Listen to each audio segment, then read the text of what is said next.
It's not that I don't like your way, it's just that I lack the strength to practice it.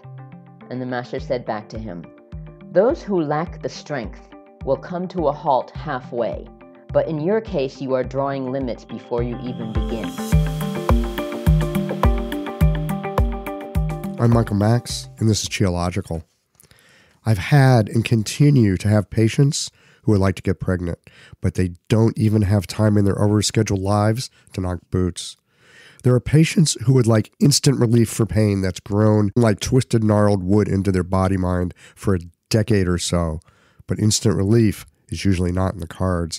And then there's the patients who are unable to recognize when something improves because their life is on the treadmill of never enough, and they can't let go of their relentless striving, and they can't settle long enough to imbibe any sense of arriving or accomplishment. Except for acute illness or traumatic injuries, most of us have lived our way into the difficulties that we have. These troubles don't show up overnight. They arise through the inhabiting of our days in a particular kind of way. We, for the most part, unfold at the pace of nature, which means countless cycles of the moon and the slow transformation of season to season. Things take time, and healing takes time. And here is where we can get into trouble, because sometimes acupuncture can make a big difference in someone's life in a very short amount of time. Sometimes patients get relief from a pain that had been frozen for a long time, or they get a glimpse of how life felt at a more vital moment in their life. Acupuncture can provide an opportunity to see how life could be again, but they still have to grow into that. Modern medicine promises immediate and permanent change. And I think as acupuncturists, we can easily fall into that trap as well. It's good for business to get quick results. And I'm not suggesting that we don't do our level best. We should. But it's hard to swim against the tide. It's hard to help the athlete whose drive gets in the way of his healing. And it's hard to help the woman with depression and anger who runs her life on the energy of discontentment. All these things are obvious to me, as I too have often attempted to use my discontent as motivation. And I've hoped that there was a shortcut that would let me work around my laziness and to wish that life was magically different somehow. It takes time for fruit trees to grow into something that can bear fruit, and especially for the psychoemotive aspects of what troubles our patients, or us for that matter. It takes the slow turning of seasons to solidify certain changes. There is no 21-day challenge or boot camp that's going to do this. Nature moves at its own pace. When I lived in Taiwan, I was in a hurry to learn some language so I could get on with learning medicine. My new Taiwanese friends kept telling me to man lai, to take it easy, to slowly arrive. This, at first, would throw some gasoline on my sense of urgency. I didn't have time to take it easy or take it slow. I had things to do. But language, like so many other things, can only be acquired at the pace of the nervous system's ability to rename the world. And it turns out that when looking to acquire language, it requires enough time to live into a life with a whole new set of names for things, along with the ability to frame reality with a different kind of grammar. It does take time and some healing. It takes time. We move at the pace of nature, and I suspect it's a good idea to remind ourselves of this on a regular basis. And it's helpful to remind our patients as well. They may not like to hear it, but it's hard to receive deep healing without the recognition that we are a part and not apart from the cycles and rhythms of this world. In a moment, we're going to be getting into a conversation on the archetypical images shared by both Confucius and Carl Jung. My friend Pia Giammasi from Taiwan, who is a translator of Buddhist texts and also has a background in Chinese medicine, has some insights into how particular images and perspectives in Jungian and Confucian thinking bear a lot of resemblance. These conversations come to you through the generous support of our sponsors and members. Blue Poppy, your new one-stop shop, has speedy shipping options on everything that you need for your clinic. It's Women's Health Month at Mayway Herbs. Check out their new website for learning resources on helping women with herbal medicine. Our You a creature of habit? How about making a change that helps your patients and the planet with AccuFast needles? And later in the show, raising your fees doesn't have to be a difficult process. Jane has helpful suggestions on making it easy and effective. And finally, have you considered that having a thriving, profitable practice is one of the most healing things that you can do? Julie Bear Don't Walk has, and she can help you do something about it too. Do be sure to visit the sponsors page on the Qiological website to take advantage of all the special offers our terrific sponsors have for listeners of the podcast. Picture this. Your clinic is buzzing with patients, and then you realize that you're down to your last box of needles. No need for panic, because Blue Poppy, your one-stop shop for all your acupuncture needs, they ship orders received before 3 p.m. on the same day. With a quick visit to Blue Poppy's website, you can order premium needles, herbal formulas, and that special Dr. Bob's oil that your patients love. Blue Poppy understands practitioners can't keep patients waiting. That's why they strive to get you what you need when you need it. From high-quality Chinese herbs and formulations to acupuncture supplies and clinical essentials, Blue Poppy has served practitioners for nearly 40 years with products that meet the highest of standards. Discover everything Blue Poppy has to offer by visiting www.bluepoppy.com, and don't forget to subscribe to their mailing list for exclusive offers and more. Hi folks, I'm Yvonne Lau, president of Mayway Herbs. May is Women's Health Month, and as a women-owned and women-run business, we especially love how Chinese medicine can support wellness through every stage of a woman's life. So in this month's newsletter and podcast, we're covering topics like PMS, pregnancy, menopause, and osteoporosis. We'll share expert insights and effective treatment strategies you can put to good use in your clinic. Our Plumflower brand line includes herbal tea pills, tablets, extract granules, and organic herbs, all of which you can find on Mayway.com, and where you can also find articles, videos, and other resources to support your practice. Since 1969, Mayway has been a trusted source for high-quality herbal products. In these challenging times, please know that we remain committed to keeping our products accessible and affordable so you can take care of yourself and your patients. As always, thank you for supporting Real Chinese Medicine. Daily habits and routines feel comforting, familiar, easy, automatic. That's the power of repetition. You've worked out the kinks and can do it with your eyes closed. But what if you shook things up? What if you ditched the old routine and tried something new?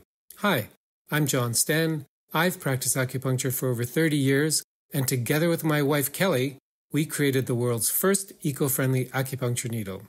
The AccuFast earth-friendly needle system cuts your packaging waste by 60 to 90%, depending upon your needle type, speeds up your needling, gives you more control, and best of all, while you're healing patients, we plant a tree for every 2 boxes your clinic uses. Thousands of acupuncturists have already made the switch. In just the last year, they've helped plant over 16,000 trees. Since we started, that number has grown to over 50,000. So break the routine. Be the change. Visit AccuFastNeedles.com. Your patients and the planet will thank you.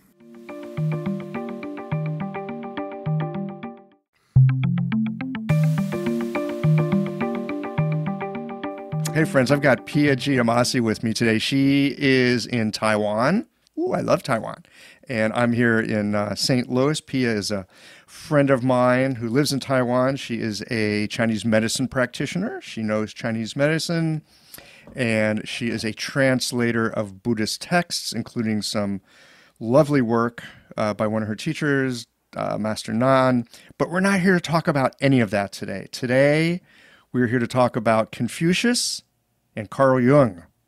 For those of you that are listeners to Everyday Acupuncture, you might have heard Pia's episode when we went to a tea shop.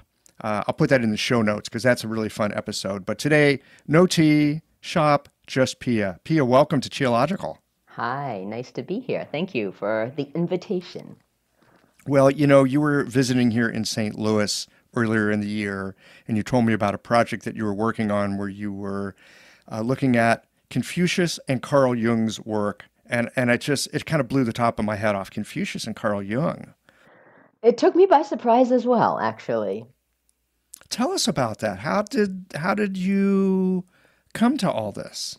All right, so the book on Confucius was one of the main works of my teacher, Master Nan, and some of the older students really wanted that book in particular to be translated into English for the Western world to be able to kind of like have access to and to understand who Confucius was and why Confucius is so important for the Chinese culture. And so I took on this project, and it took quite a long time. I mean, like I was working off of a preliminary translation, but that actually, in the end, kind of made things worse. Oh, it's like that with translation sometimes, isn't it? Yeah, but so it was about 2.5 years of hard work, and I still find mistakes as I go through the manuscript, but that's life as in translation. Yes. So as I was also teaching, at the same time, I teach writing. I was teaching writing to kids at the American school. And one particular student had an interest in psychology.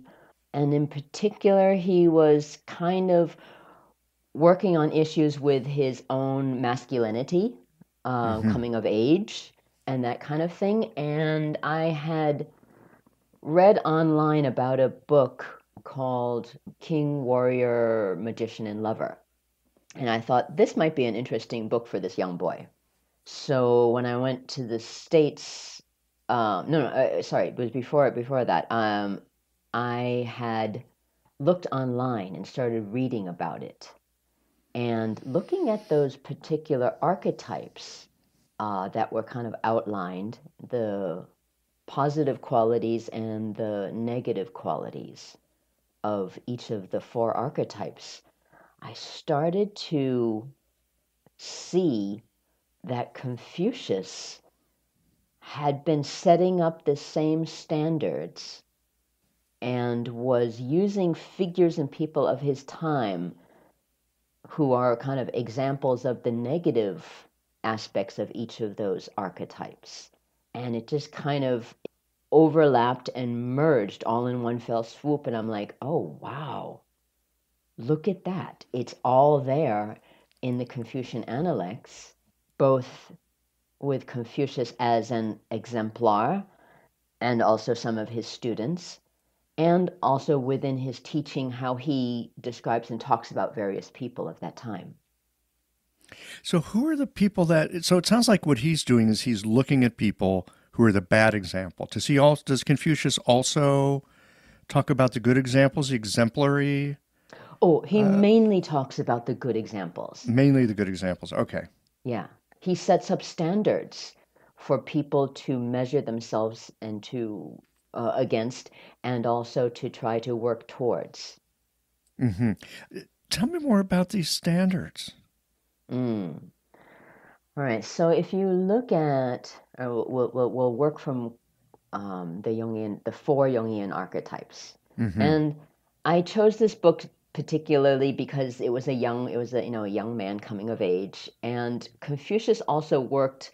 Most of his students, I mean, his students were basically men, and at that point in society at that time, it was women had their work and men had their work, and there was a bit of a split. So those archetypes, even though that book was meant for young men or for men in general, the archetypes are actually kind of asexual and universal.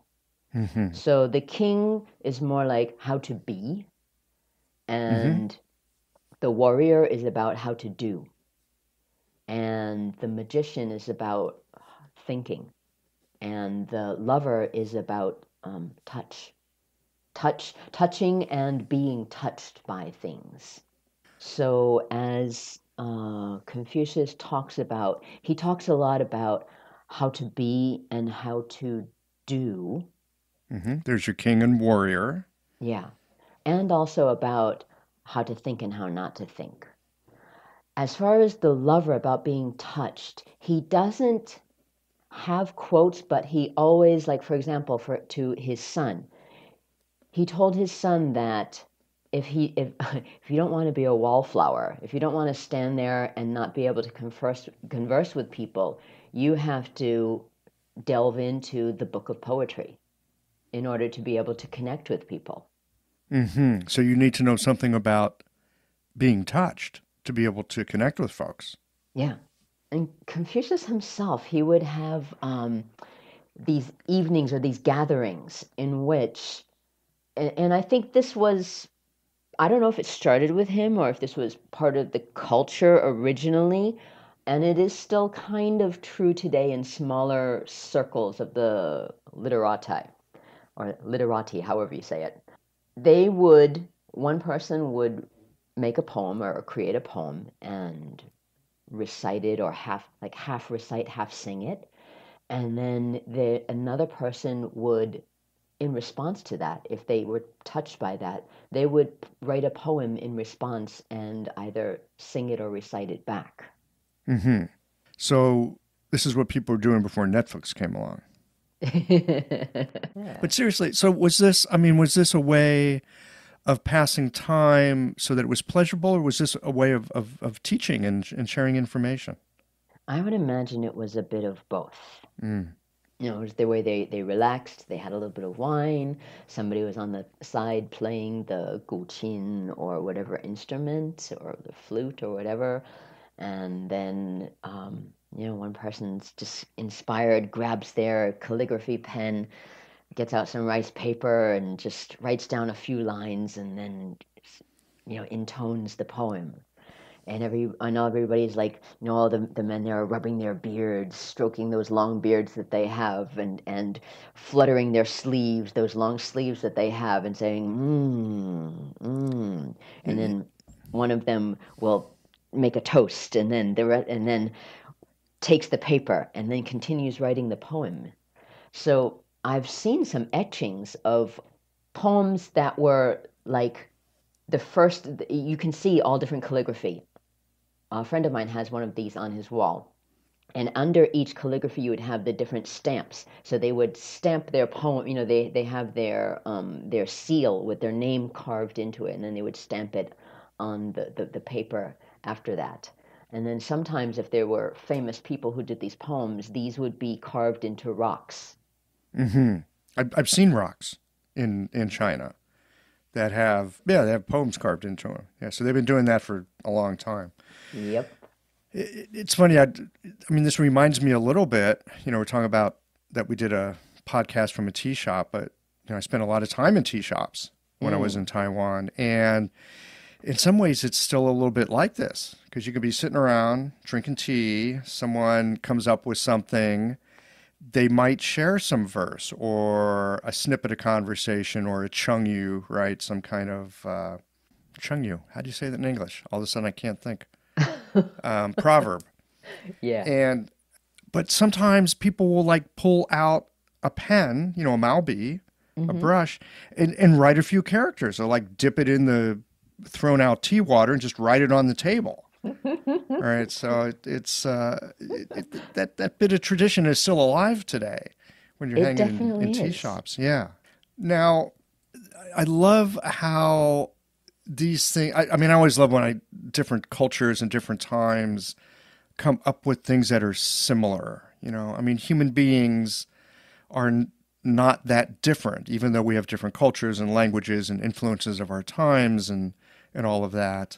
Still, human beings are, more alike than different in so many ways. And so to hear about how Confucius has come up with things that years later down the road, Jung came up with in the way of archetypes, it just makes a lot of sense, because there are these ways that we are, that even if you forget about it through history and time, it's like it repeats, it comes back. Yeah. Well, Master Nan, he placed so much importance on this book by Confucius. All right? And Confucius was also he was in a similar historical kind of like the times were similar. both for Confucius and for Master Nan. How's that? Both of them were looking at and watching how the culture was in a time of decay. Tell us again when Master Nan lived. What was his lifetime? When was he born? 1918 or 16 or something like that. And he passed away about 6 or 7 years ago. Mm-hmm. A lot of change in China at that time. There's huge. Yeah, he was one ridiculous. of the last, he was like the last generation to get the traditional education, in which he was tutored at home. His family was well off, not very, very rich, but comfortable. And so they would have tutors come to the house and tutor him. And he also studied martial arts. So they would have martial arts teachers also come to his home. And then after he was older, then he went to what would be considered like a school. And this kind of an education, right after his youth, it completely changed. Like they started to adopt the Western way of schooling. And so people started school at a much younger age. They didn't have, there wasn't the tutorials, there wasn't the, memorization of classical texts. I mean, that was still part of some of the education, but it was shifting more towards a Western type of education. Mm-hmm. So less tutoring, more classroom. Yeah, classroom and standardized and rather than individualized. And testing was another. I mean, like, it's part of the Chinese, this whole exam system has been part of the Chinese culture for, a few thousand years. But the way of testing in school is quite different than the way of testing at those exams. Those exams would be, you would have to write original essay. Within the essay, it would show your depth and breadth of understanding of all kinds of areas of knowledge and your original perspective or viewpoint on that and how it relates to history or the times or some important issue that maybe the country was facing. So it wasn't enough just to know the content. You had to be able to know the content, have your own original ideas, comment on it, all at the same time, and do it not through multiple choice, but through written essay. Exactly. Yeah. So you had to really know your stuff, and you had to really know yourself. Yeah. And I think, that was that, plus this whole central importance of benevolence within the society was something that Confucius saw that was in danger at his period of time in history when there was like different warlords were trying to gain control of different areas of the country and they were all fighting against each other, and the high time of culture that Confucius was educated about and saw as really being the most important part of what needed to be preserved was kind of gone to the wind, sort of, because what was important now was military might and your strength and your ability to be scheming and your like dancing girls were a very important part of the times. And so the decay of morals, but more importantly, the less and less value on education and on the classics and the spirit of the Chinese culture. So both Master Nan and Confucius, both of them felt that they were more like not saying anything new, but rather taking what was precious, repackaging it, and reselling it to the people, and making sure that people know that, okay, we've got something really good in our culture, and this needs to be protected, it needs to be preserved and passed on. So, yeah, I'm just struck here by the similarities here, because I'm thinking about China in the last century, especially through most of the last century. And it was, there was a period of warlords and such, when the Republic first came along. They were struggling to try to build a country and fighting off Japan at the same time. And then you get World War II coming in and, all that craziness. So, yeah, very, very similar. Well, one of the biggest dangers that Master Nan saw, besides the westernization, because westernization tends to, it's a whole different approach to learning and to understanding things. But another thing was the changing from the traditional characters to the simplified characters.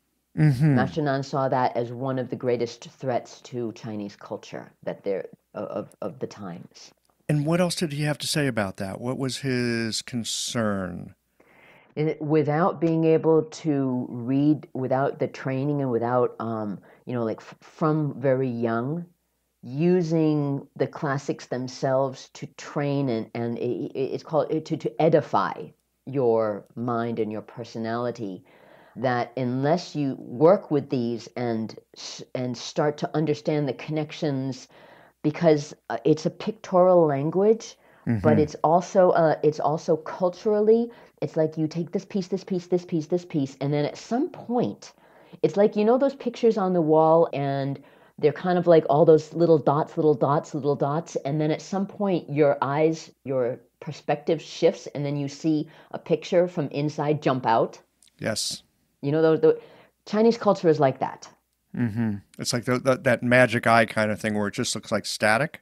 And then you just relax your eyes a certain way and a whole gestalt will appear out of the noise. That's what Chinese culture is.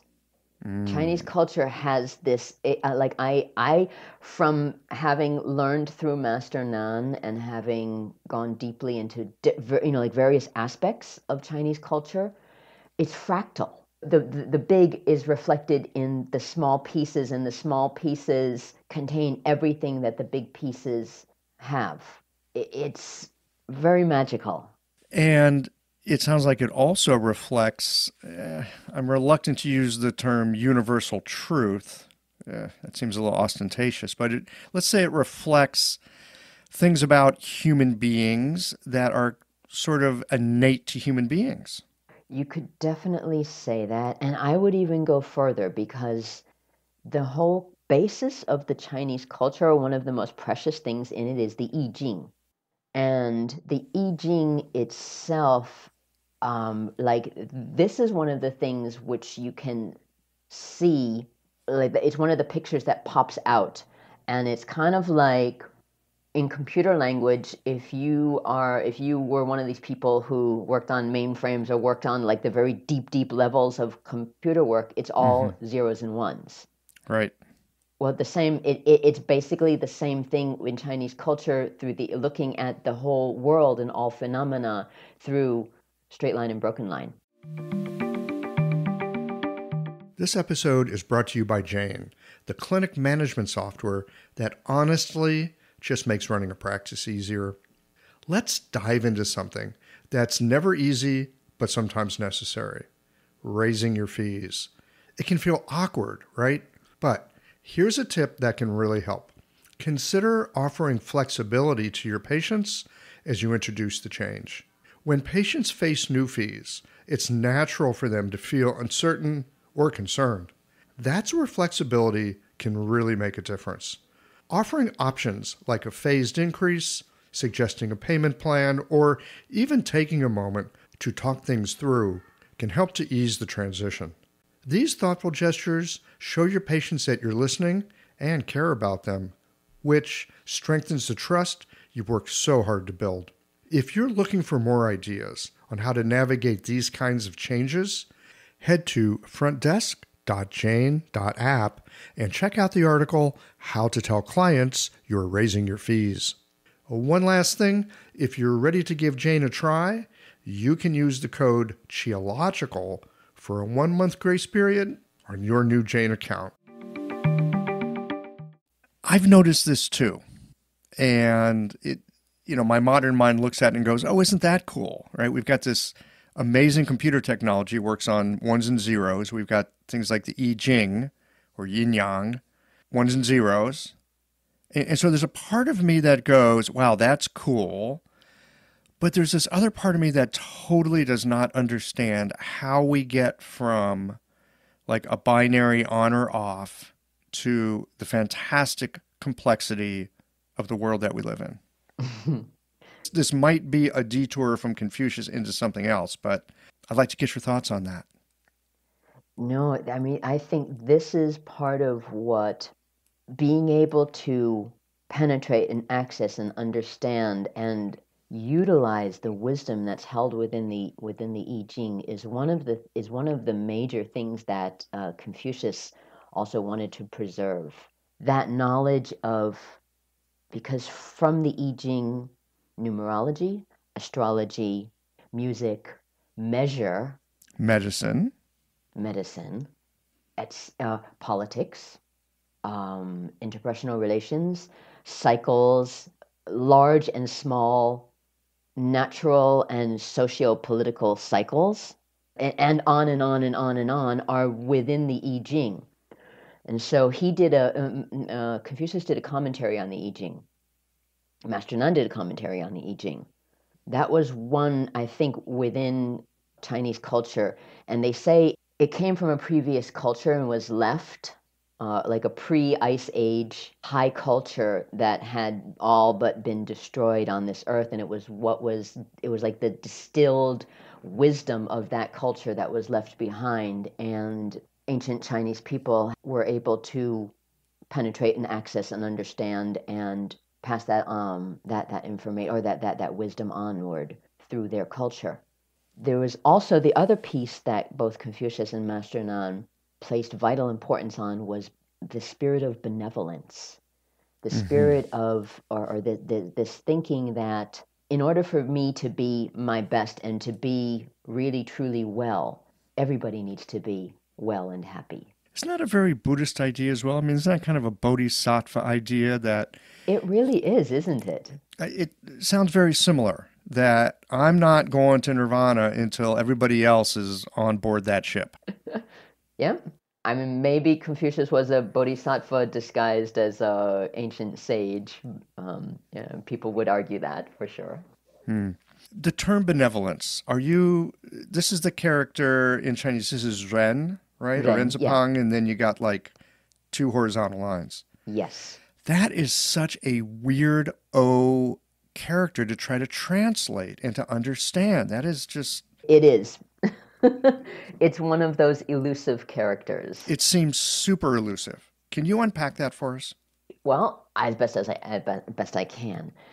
I mean, it's really simple, actually. If you take the left half, which is the pictorial symbol for person, and the second half, the other side, is the symbol for two.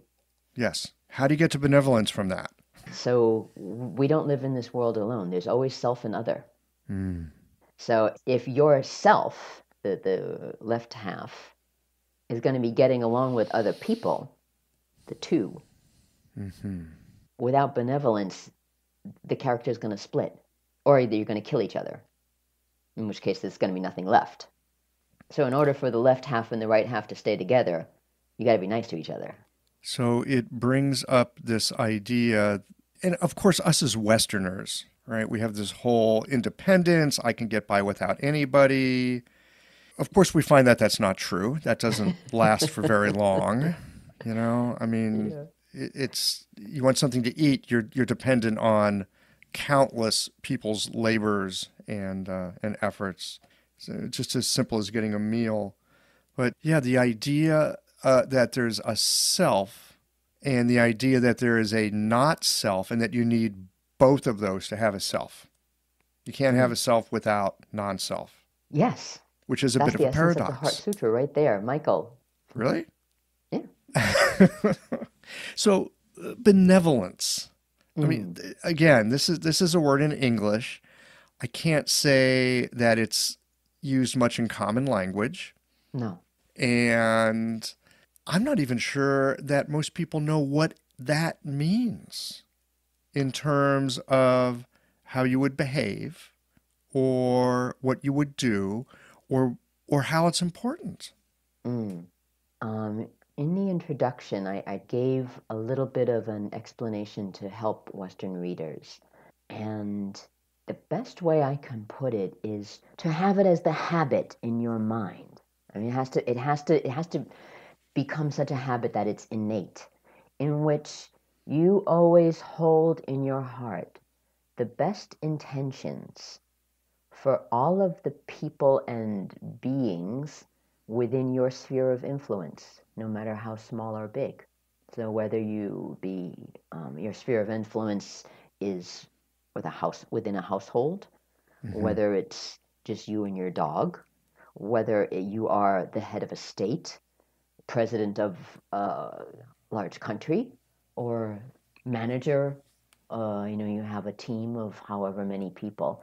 But to have your intentions for all of your actions be that everything I do is for the greater good of everybody involved. Because we've got ourself, but then there's the other, and without the other, self doesn't last very long.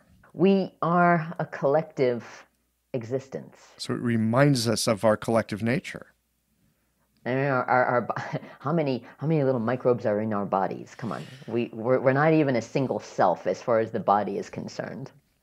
Yeah, what's that ridiculous number these days about how much DNA in our body is human and how much is non-human? It's something like half and half when you consider the gut biome these days. Mm-hmm. So, I mean, we truly are this conglomeration of stuff. Yeah. All right. I want to come back to the archetypes for a moment, if we can. Mm-hmm. You were talking about the king, which is the energy. Let's just call it. Let's make it gender neutral, I guess. That's the popular term. Being. Yeah. Right. How to be. The energy of being. How to be. And can you give us some examples? Because it sounds like both Confucius and was it Robert Moore who wrote that book? Yes. Yeah, I remember reading that years ago. Great book for a young man coming of age. Yeah, if I had a son or a nephew or something who was coming of age, I think I would choose that one as well. It's quite good. So I just like to go through these and talk about the exemplary versions and the non-exemplary and how we can be attentive to those energies in our life, so that maybe the kerfuffles that we're in, we can find our way out of them. How does that sound? I will do my best. All right. That's all any of us can do. So the being energy, the king energy or queen energy, whatever you want to call it, the being energy, what does that look like when it is sort of upright? And what does that look like when it's, I don't know, pathologic is the right word. What would you use? Non-exemplary? Yeah, you could say that. But in the explanations, there are these kind of pyramid or triangular configurations in which at the top is what you're aiming for, the most exemplary, and then on the bottom, the negative side has both a positive and like an overactive and an underactive. Oh, this sounds a little bit like Chinese medicine. Shu and Shi. Yeah, pretty close. All right. So the king energy, if you are overactive, you become a tyrant. And if you're underactive, you become a weakling king without, powerless. Mm-hmm. Or abdicate. Yeah, let other people control. So let me give you a quote that the master, as he's called, Confucius, he's called the master by his students. So the master said, Shun was the only one who was able to rule without taking any action. How did he do it? By uprightly occupying his royal seat. So he was talking about an ancient king, King Shun, and about how King Shun was able to rule the land because of his own integrity. As opposed to trying to hold it together like a warlord. Yeah. Mm-hmm. And there was, at the time, one of the warlords who used to always go to see Confucius was called Jikangzi. And Jikangzi would come and they would ask, why aren't the people following my rule? Why do I have so many thieves in my kingdom? How come I got all these bad actors around here? And Confucius said to him, well, if you yourself were, worthy of respect, even if you told people to steal, they wouldn't steal. Ah. So it all comes back to, as a ruler, what kind of an example are you setting for the others? Are you walking your talk? Well, certainly you see this in families and you see this in the workplace as well, where if someone who is in a position of leadership is not walking the talk, everybody notices. It's super, super obvious. Mm-hmm. In any kind of an organization or business or company or whatever, the personality of the person at the very top kind of filters through, and all of the different aspects of that person kind of become magnified through the organization. Mm. So this being piece, Mm. especially here in the West, I don't think we give much credence to being. We're so focused on doing. We're going to get into the warrior here in a moment. Mm-hmm. We're so focused on doing. We don't think so much about being, and yet it sounds like the being piece deeply permeates the environment, and it deeply permeates the relationships within that environment. Yes. There's one quote here. It says, to be governed by virtue is like the pole star or the North Star, which remains in its place while the myriad lesser stars pay homage to it. Mm-hmm. Sometimes Confucius gets conflated with having a structure, and people should, I'm using air quotes here, like know their place in society, know their place in the world. And, seen as kind of strict in that sense. And that, as you said earlier, women had one job in life at that time, men had another job, and they didn't really intermix like they do today. And so sometimes I think Confucius really gets looked at as this person who is standing up for like structure and patriarchy. What would you say about that? Master Nan talks about that and says that perspective or that view of Confucius was manipulated. During the Tang Dynasty was a time, Confucius was pre-Tang. And then during the Tang Dynasty was one of the golden ages of China, in which all kinds of arts were flourishing. They were having, people were in contact with people from other countries. It was time of exploration, a time of like the Renaissance. Yeah, good time to be in China. It was the time. It was definitely the time. Good time to be in China. Yep.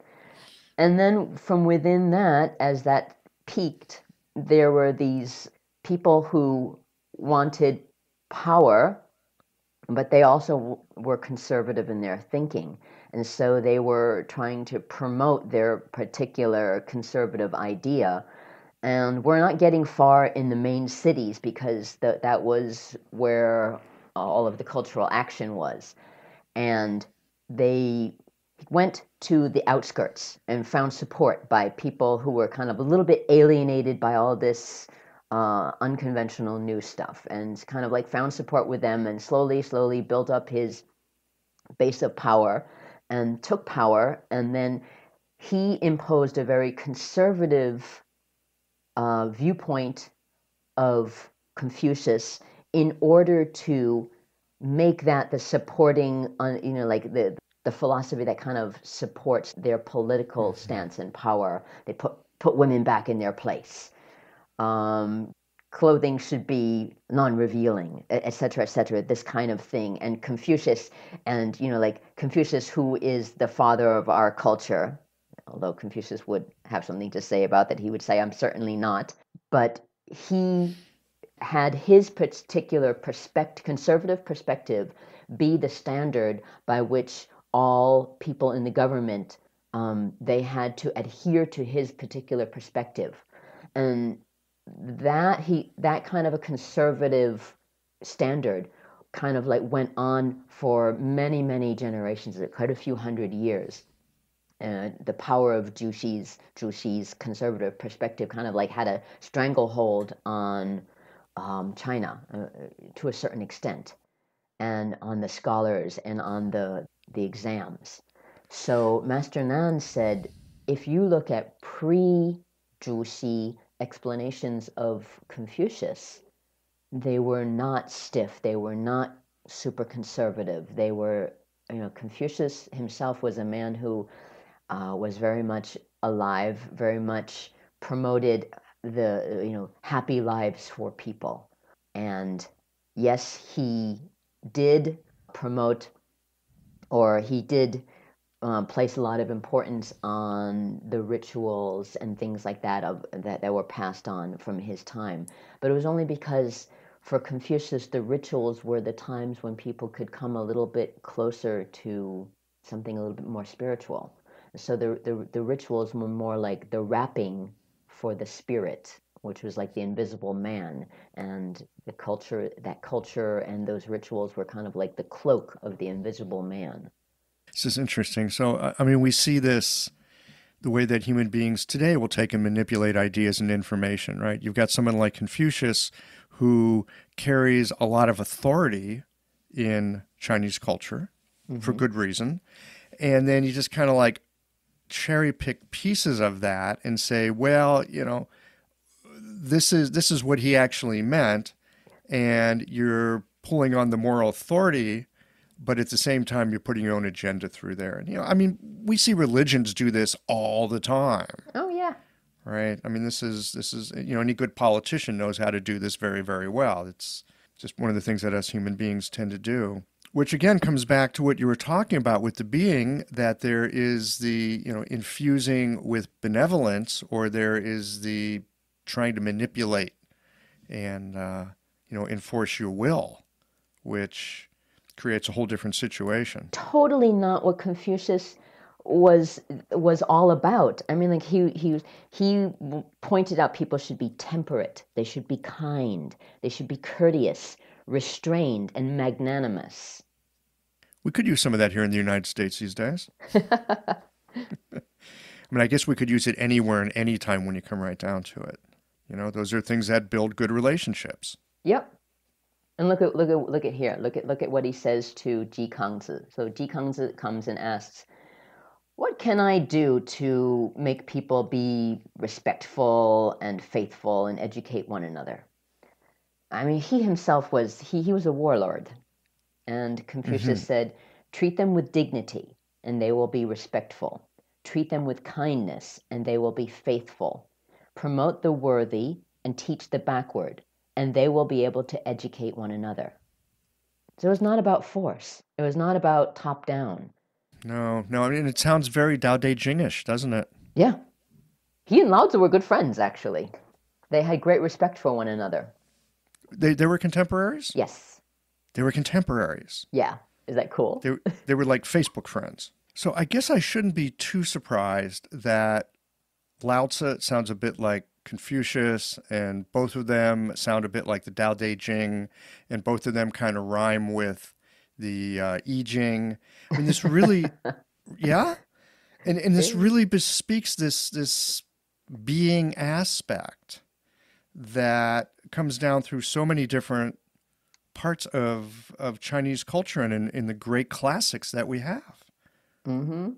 I want to turn for a moment now into the warrior, into the doing piece, because so often when I read the I Ching, or I read the Tao Te Ching in particular, there's a lot about being, but the doing piece is often like, well, you take care of the being, the doing will take care of itself. Mm-hmm. But, here we have Carl Jung talking about the warrior, and we have this aspect of doing, and of course there is an element of our lives that does require doing. So I'd like to hear a bit about the warrior archetype, both from the Jungian side and from the Confucian side. I bet Master Nan has something to say about it too. Well, both Master Nan and Confucius were doers. And Lao Tzu kind of would poke fun at him and say, like, you're trying to do the impossible. I don't know why you don't just join me here in the woods and by the rivers to watch the clouds pass by. And Confucius just like saying, that's just not who I am. I totally respect that, and you have your very important place in the scheme of things, but I cannot not do. Even though I know it's impossible, I cannot not do. How Having a thriving, profitable practice is one of the most healing things you can do as a healthcare practitioner, because a robust business is the ultimate expression of vital chi. And that's the heart of our medicine. I'm Julie Bairdontlock, and I help practitioners grow nourishing, profitable, authentic businesses that embody the generative cycle of Chinese medicine. This isn't about all yang all the time.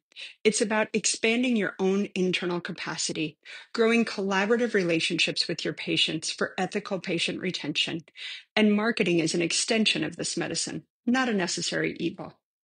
You already know that everything is connected in your patients' lives and bodies. The same is true for your business.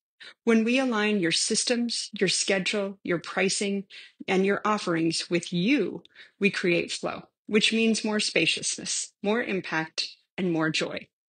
When you are in the flow, fully resourced in terms of chi, time, and money, your business becomes a source of healing, not just for your patients, but for you. Let's grow something rooted, radiant, and real. Visit lifeflowconsulting.com to learn more. I love that.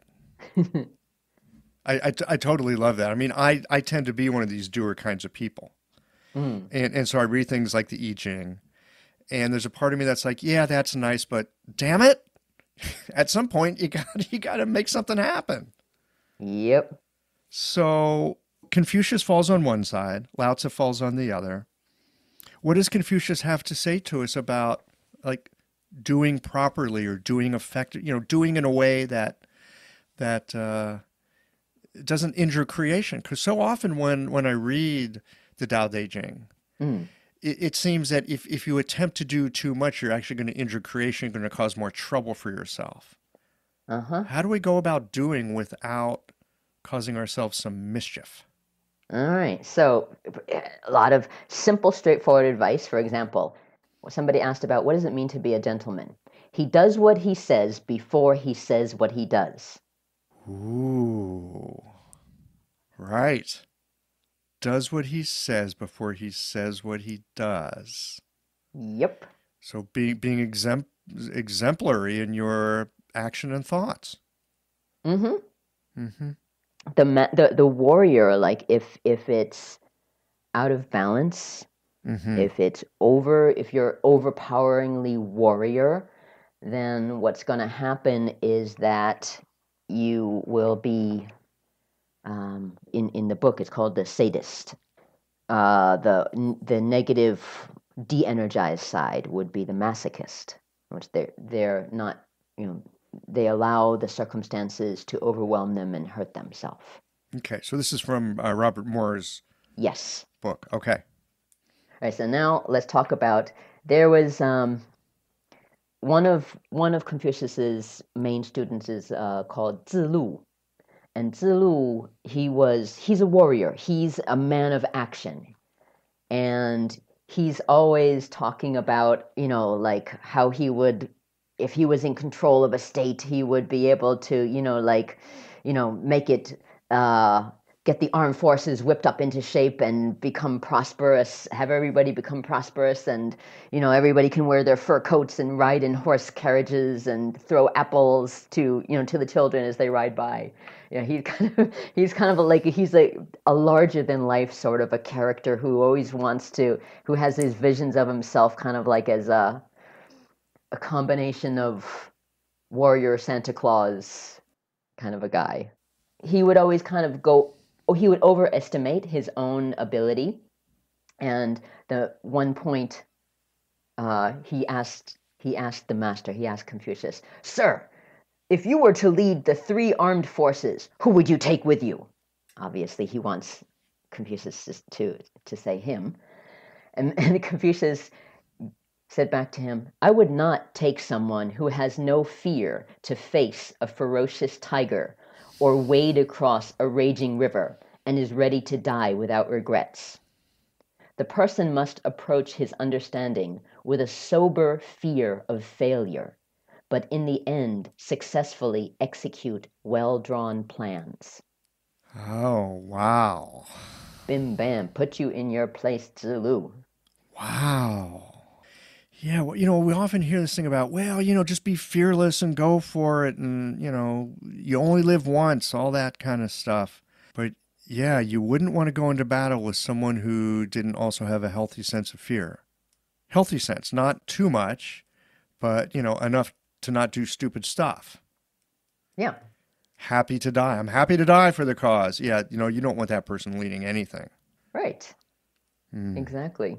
Does Master Nan have any thoughts that come to mind on this doing piece? Master Nan was also he absorbed Confucius when he was a child. So when you memorize these texts, they kind of permeate through who you are. So in his well, it depends on who he's talking to. To some people, he would put a fire under their butt and say, if you don't start doing something now, you're basically just gonna die a waste of molecules. And for other people, he would kind of throw cold water on them and sort of tone them down and say please assess clearly what you only have one lifetime. Who do you think you are? I again and again come back to how this kind of stuff shows up in the medicine that we practice, right? Shu and Sure. Often patients will come and they'll say, it's like, what have you got for XYZ problem? And the answer is never, I got XYZ. The answer is, well, what kind of person are you and what do you need? Some people really need a fire lit under them. Some people need to be very gently supported and brought along. Others need to have their butts kicked. And that's what will be right for them.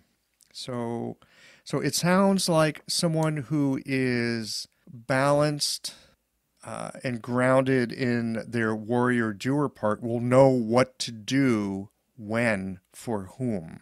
Yeah, because if your warrior part is overpowering your king and your thinker and your feeler, then it's going to be out of balance.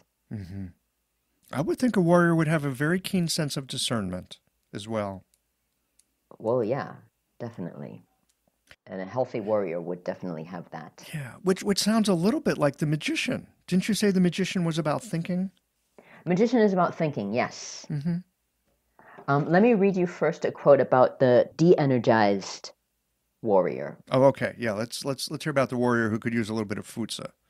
All right, so there's somebody who came to Confucius and said, "It's not that I don't like your way, it's just that I lack the strength to practice it." And the master said back to him, "Those who lack the strength will come to a halt halfway, but in your case, you are drawing limits before you even begin." Oh, man. Now, see, this is all good stuff to give to anyone, young woman or young man who's coming of age. These kind of perspectives. Yeah. Don't defeat yourself before even starting. Yeah. Yeah. How do you know you're not going to make it? And if you make it halfway, well, it's better than not getting anywhere. Who knows what resources you'll find on the way? Yeah, exactly. You'll learn something about yourself when you say, no, I actually didn't have the strength to do that, but... I have found in my life, most of the things that I actually have managed to accomplish, I did not have the ability when I began, and I, fortunately as well, did not have the awareness that I didn't have the ability when I began. Because had I had the awareness I didn't have the ability when I began, I would not have started. I would have been exactly like that weakened warrior. And so I feel really fortunate in many ways that I have started off on certain journeys in this particular life. And I was not able to do it when I began, but it's like jumping off a cliff and discovering that you can make some wings on the way down, right? Or you go along a journey and the journey changes you and gives you what you need so that you can become that thing. That's right. Yeah. I think that's the magic and the power of youth. And youth not having to do with age. Youth in terms of that sense of I'm going to set off. Well, it's like that tarot card, the Fool, right? Yes. Setting off, oh, lovely day, sun is shining, and I'm stepping off the cliff. Yep. Yep. All right. Well, what about the magician? All right. The very first quote of the Analects: "Is it not a pleasure to learn and often practice what one has learned?" I would not argue with that. And from learning, I mean, from learning is not book learning, according to Confucius. Mm-hmm. And also from Master Nan, like he would encourage people to learn in all kinds of ways. I mean, you learn from other people, you learn from experiences, you learn from your travels, you learn from starting things and not being able to finish them because you learn that you were not well prepared and you didn't have what was needed, etc. So learning is, when you say like walk 1,000 li, and it's as if you've read more than 1,000 books. To be able to attend to your experience, to know how to attend to your experience. So what are the strong magicians and weak magicians look like? So strong magicians are able to, they seek knowledge, they're interested. They want to, and they're good bullshit detectors. They can see evil masquerading as good, can skillfully point out mistakes or misjudgment. They're kind of fearless, actually. They do have a little bit of the, like, if you're a strong magician, you don't have any fear because you see things clearly the way they are. Right, you've got that discernment that a good warrior would have. Yep, they kind of, they overlap, definitely. The warrior is more about the energy, and then it's like the heart, the chest of the person, whereas the magician is the head of the person. And you need both. Yep. Okay. And the weak magician, what do they look like? Weak magicians, manipulators, withholding information, cynical detachment. Certain doctors or lawyers or scientists, they don't tell you the whole picture because they want to demonstrate their superiority, and their information comes at a cost. Whereas, like, if you have too weak magician energy, it's like you're envious of people who do act, who live, who share, and who they may be very, very smart, but they like to deflate other people. They're hostile. They kind of like tear other people apart. Slippery. They don't have their own stand, but they can tear apart other people's. They feign innocence when kind of like pinned down to what exactly have you said or done. So they can be like sarcastic and passive aggressive as all get out. Gaslighters. Uh-huh. Okay. So there's a very good quote about the negative side. Uninhibited but devious. Obtuse but scheming. Shallow and untrusting. And he's talking about the leaders of the time. I do not know what will come to pass.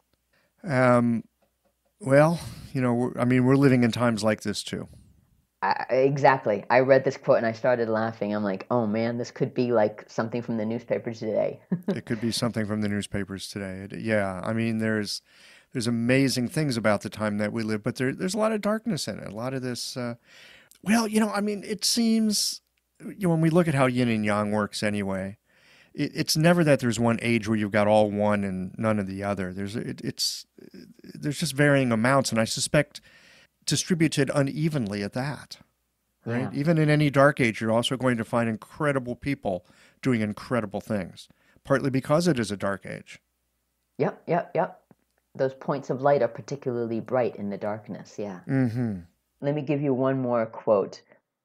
Learn as if what you already knew were inadequate, and as if you might lose what you have already learned. Do not sit on your laurels.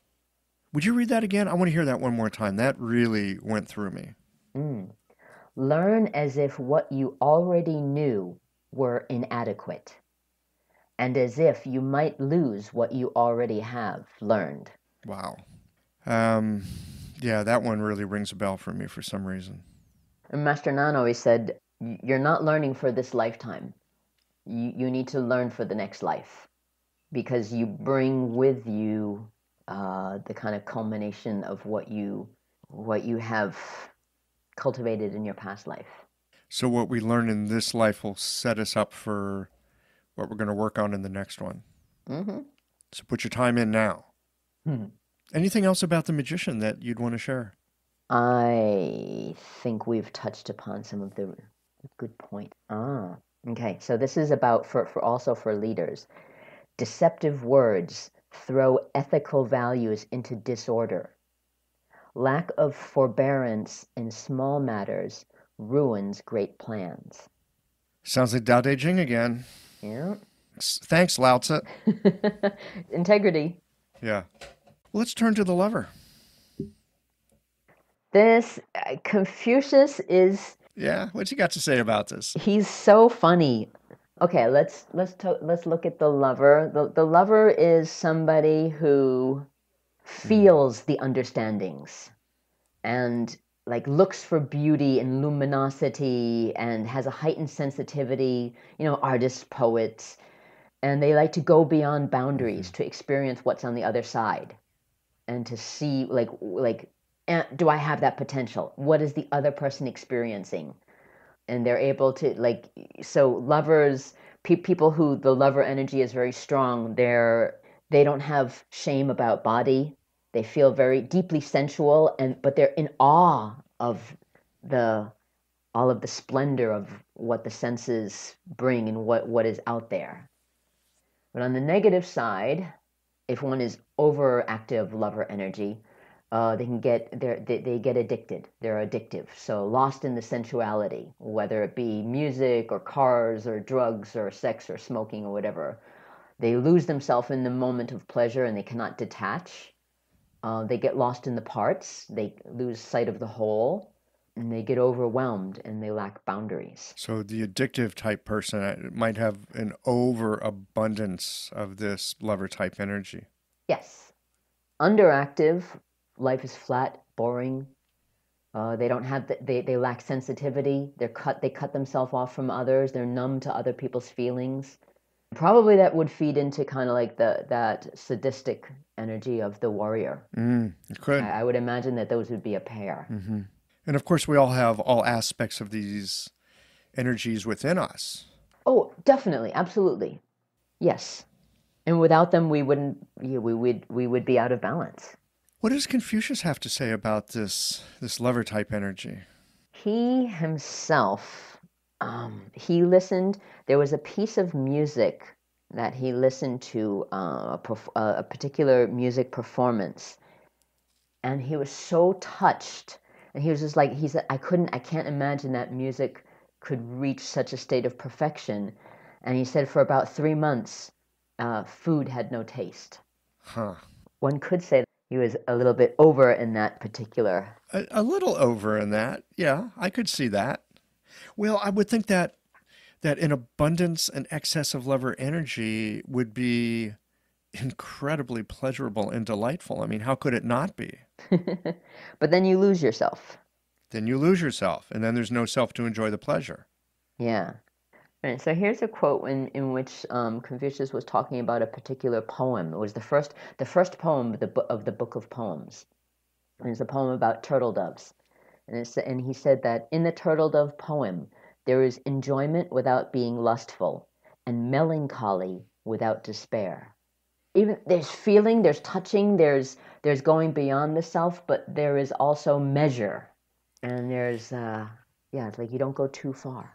This reminds me of the general that went to Confucius and asked him about who would you ask to lead the 3 armies into battle? And he goes, not someone who doesn't have some fear. Yeah. Not someone who's fearless, right? We're talking about these ways of striking a kind of balance that allows, that really allows a deeper experience. There was one student, a young man, who he kind of watched him reading a poem about white jade. And as this young man read the poem, the poem touched him, and he recited it 3 times, just very slowly, recited out loud. And Confucius decided this was the man that his daughter should marry. And he asked that they be paired for marriage. Recognizing that lover energy, that ability to touch. Yeah, that his daughter would be well loved and well, well respected and taken care of by this man. Mm-hmm.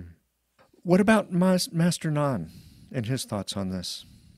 Master Nan also would be touched by things.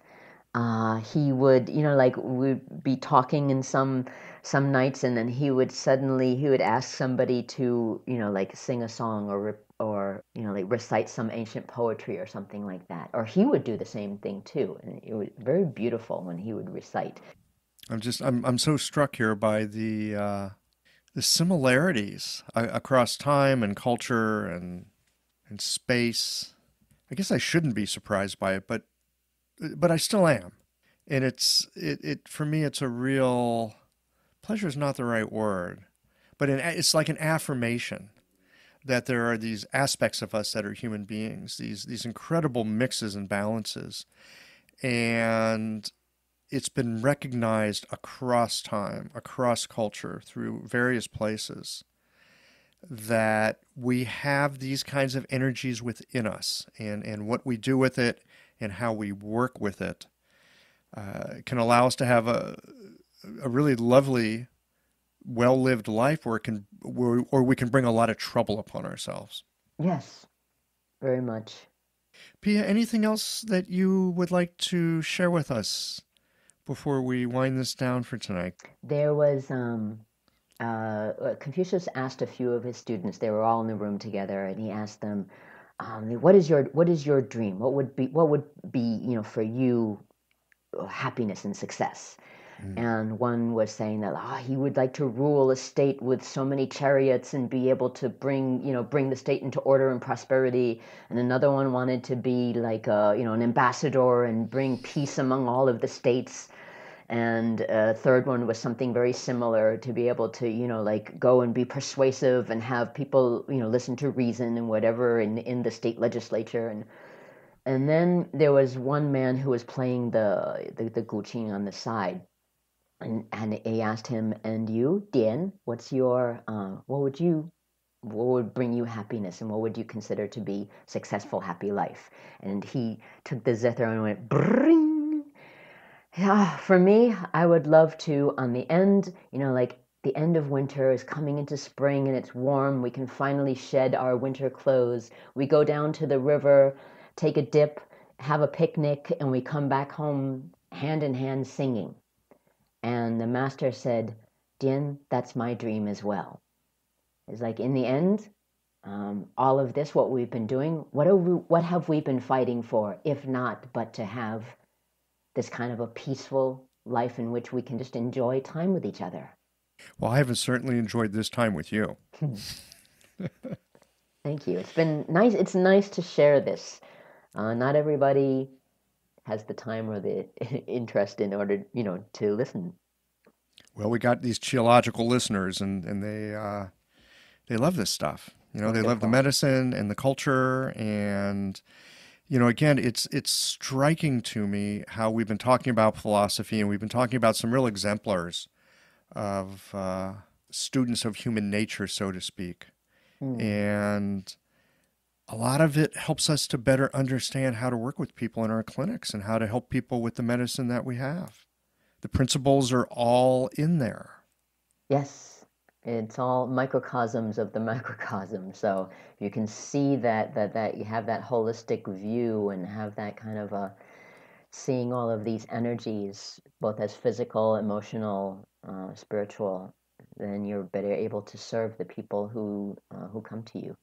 Well, thank you so much for the time, and I look forward to having tea with you in Taiwan again sometime soon. That would be lovely. Well, here we are at the end of this episode. If you've listened up to this point, you're either a rabid fan of Qiological or the forward button on your podcast player stopped working. If you are indeed a fan of the podcast, you can help us to bring new episodes to our community of practitioners by supporting us with a membership or a one-time contribution. Details, of course, are on the website. That's it for today, friends. Join us again next Tuesday for another thoughtful episode of Geological.